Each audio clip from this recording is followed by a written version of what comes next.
Hello, dear students. My name is Mohamed Diop. I'm a teacher of English at Lycée Aminata Sofal, ex-Lycée Padua Builders. I'm very happy and pleased to be here today in order to present you a grammar lesson on phrasal verbs. Now, before we start our lesson, please, I have one simple question. Have you heard about barrier measures to help stop and fight COVID-19? If yes, what are they? Okay, Aminata, wash your hands with soap to clean out all the dirt. Pierre, obey and observe the directives to help flatten out the curve. Okay, all right, next. Omar, okay, move away from crowded places. Okay, Jean, right, put your face mask on when you go out. Okay, Abibatu, all right, do not shake hands and keep away from public gatherings. Okay, very good. Now, can you list all the verbs I used with prepositions when giving the prevention measures, please? Okay, Omar, cleaning out, all right. Jean, flatten out, okay, very good. Okay, Sejina, okay, move away, yes, please. Okay, Abibatu, put on, okay. Gura, go out, all right. And Isa, keep away. Okay, very good. Now, what do you call these verbs? Okay, phrasal verbs. So, why do we call these verbs phrasal verbs? We call these verbs phrasal verbs because their meanings change with the prepositions that follow them. So, look at now the example with the verb to go and tell me what you notice.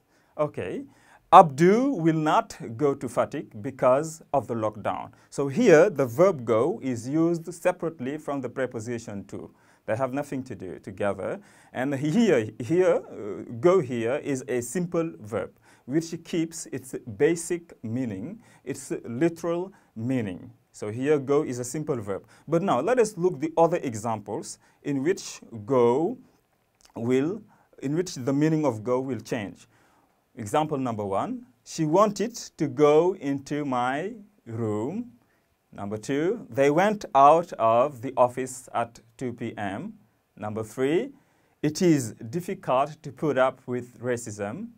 Number 4, Salif will go back to school as soon as there is a cure.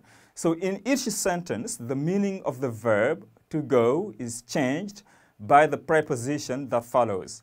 And sometimes it can be two prepositions, as you can see. So here the preposition changes the meaning of the verb to go, and here go can match. It can be the equivalent of a simple verb. For example, the first sentence, she wanted to go into my room. You could also say she wanted to enter my room. Number 2, they went out of the office at 2 p.m. You can also say they left the office at 2 p.m. Number 3, it is difficult to put up with racism. You can also say it is difficult to tolerate racism. Number 4, Salif will go back to school as soon as there is a cure. You can also say Salif will return to school as soon as there is a cure. Now, one next thing you should know is that there are two types of phrasal verbs. There are separable phrasal verbs and non-separable phrasal verbs. Now, for separable phrasal verbs, you have to put the preposition after the personal pronoun or the demonstrative pronoun, but not before. Examples, I'll pick her up when it's 10 o'clock. So you cannot say, I'll pick up her when it's 10 o'clock. Number 2, Isa threw that away because of its danger. You cannot say, Isa threw away that because of its danger. Now, the second remark, the preposition also can come before or after the noun, like in these following examples. Number 1, put on this jacket. It's cold outside. You can also say, put this jacket on. It's cold outside. Number 2, Tafa took the picture down. You can also say, Tafa took down the picture. The next remark is about non-separable phrasal verbs. As you can see, non-separable phrasal verbs are those phrasal verbs you cannot separate from their prepositions. Examples. Number 1, I always go back home late. Number 2, we dealt with a grammar lesson. All right, now let's practice this exercise. Fill in the gaps correctly with the right phrasal verbs below. Put up with, take off, look down, look up. Sentence number 1, they Wuhan for 2 months. Number 2, you need the word in the dictionary to understand its meaning. Number 3, in China, Africans, racism for a long time. Number 4, please your shoes before entering the mosque. Right, now you have 5 minutes to do the exercise, and then we will check the answers.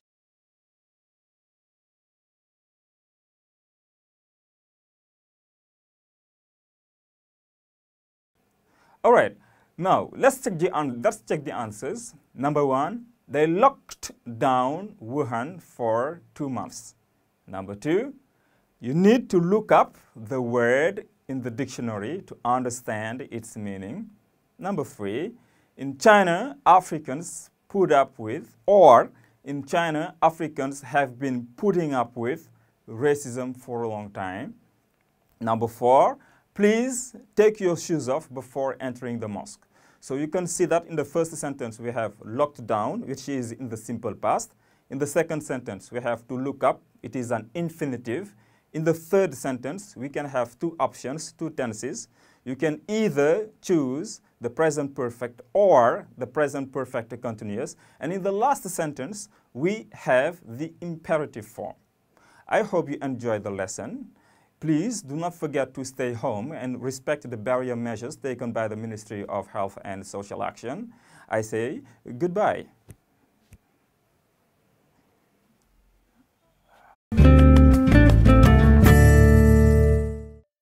Hello, dear students. Hello, dear parents, dear viewers.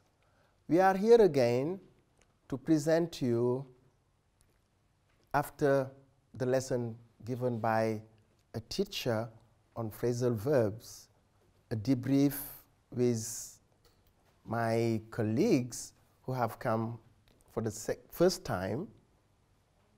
And on my left, today I will break with the tradition because usually I start with ladies. On my left, we have Mamadou Kali Diallo from CRFPE, who is a trainer at CRFPE. Kali, how are you today? I'm all right, Mawa, and you? Thank you for having me in the show today. Thank you, Kali, for making it.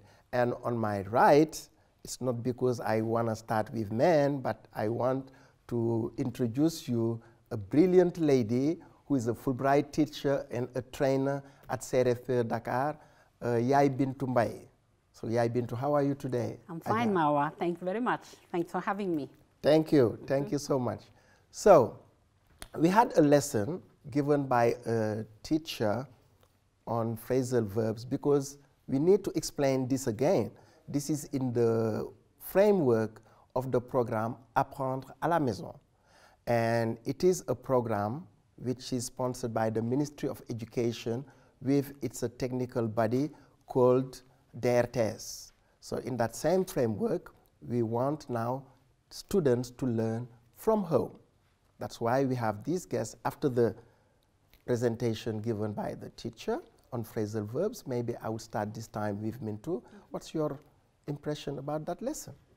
Thanks, Mawa. I really enjoyed the lesson, especially the context in which the lesson was set up. This is the context of the COVID-19. So it was a very interesting lesson. I really appreciate it. Great. And you, Mr. Diallo? Yeah, I did appreciate it too, because many teachers don't usually teach phrasal verbs. So if you see a teacher teach that and in that excellent way he did it, I mean, I can just appreciate it. Okay, lovely. So now we are going to welcome questions from the students because all around the country, students are free to call and ask questions about the lessons we are having. So the first question, we can have it from one student, okay? Good morning, everyone. My name is Mariette Job from Gejawai. My question is, can we call phrasal verbs all verbs followed by a preposition? Thank you. So thank you, Mariette Job. She's calling from Gejawai, okay? And her question is, if I can repeat it, can we call phrasal verbs all verbs followed by a preposition? Mintu? Thank you, Mawa. I think my response is going to be no, because we have what we call prepositional verbs. A prepositional verb is different from a phrasal verb. How different is it? Yes, it's an idiomatic expression that combines a verb and a preposition to make a new verb. And this is one thing. The second thing, for example, I could say to apply for, to approve of, those are prepositional verbs. Another difference between the phrasal verb and the prepositional verb is that the prepositional verb is a transitive situation. For example, it always has an object. It must have an object or a complement. Can you expand on this, please? I would say somebody is knocking at the door. Okay. Somebody is knocking at the door. It has to go together. Or she is staring at the dog. It goes together. And the third point is that phrasal verbs, as I said, they are separable. They are not separable. You cannot remove it from the preposition. You cannot separate the preposition from the verb. They have to be together. Okay. And the other point also is the prepositional verb goes with one single preposition, while phrasal verbs sometimes have more than one preposition. Absolutely. Can be up to 2 or 3 depending. Okay? Okay. Good. This is the difference. And maybe this is the reason why we also call them multi-words. Yes. Okay. So, Kali, anything to add to that? Yeah, just maybe to add that, I mean, phrasal verbs can go with prepositions, but also adverbs. Okay? Yes. In, out, up are preposition, but away and together are adverbs. Okay. Thank you. So, I think that we can go now for the second question. Hi, my name is Sambaso from Humble. My question is, how can you learn phrasal verbs? Right.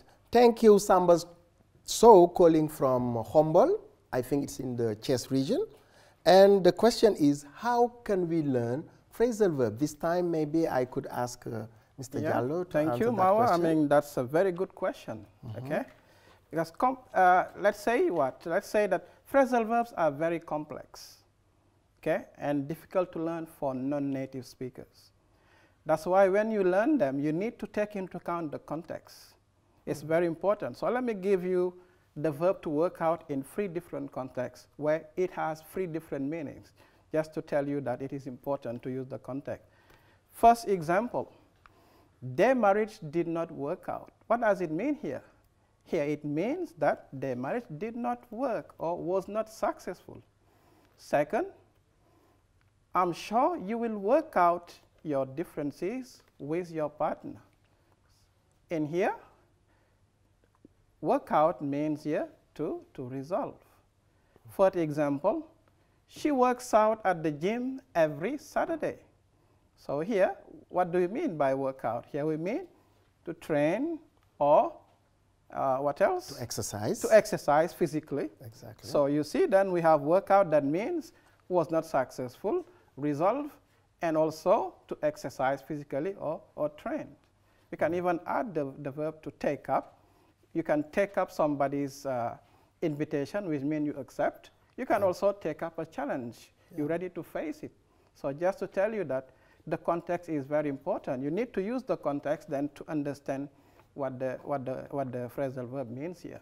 Definitely, and I would even add some more illustrations, maybe with the phrasal verb work out. If I say, she worked out the draft of her dissertation. Here, work out meaning she planned her dissertation. And then I could also go, I can't work out her handwriting. Here, work out would mean I cannot understand. And this is just to show you that phrasal verbs can have various meanings. Anything to add, Yeah, I can say also that using phrasal verbs is another way of showing that you have a good mastery of the language. Just an example, instead of saying, I can't tolerate it, when you say, I can't put up with it, it sounds more like English, is what I mean. So I would encourage really students to try to learn more phrasal verbs and use them in their writing, in their speaking as well also. Yeah, but we need also to pinpoint that the phrasal verbs are very tricky. Yes. Even, you know, the non-natives, when they use phrasal verb, it is the part of the language which is really difficult for the non-natives. Yes. And they can be used, you can even have some nouns formed from the phrasal verb. When we talk about the pandemic, COVID-19, we can use, for instance, the word outbreak. There you go. It is from the phrasal verb, you have Break a noun. out, yes. And you have also an update, Yes. the update of this program. So just to show you that phrasal verbs are one component of the language, but the best way to learn phrasal verbs, it is to try and get their meanings from the context. Absolutely. It's not because you know the verb and the preposition sometimes we call it particle, that you understand what it stands for. Absolutely. Or what it means. Yes. That's why it's important for Very students important. to try and get the meaning from the context. And we shall never repeat this enough. So thank you, our dear guests, for making it, and we are really proud of you. Pleasure. And Thank you, Marwa, for having us. again, stay home, stay safe, and learn your lessons from home. Thank you so much for attending this. And we need to also to have some... To set the example. Exactly. Yes, great. You got it. Thank you so Right. much. Okay. Thank you very much. All right. So... And we're glad you followed our program, and see you soon. See you soon. And take care. All right. Right. Thank you. All right.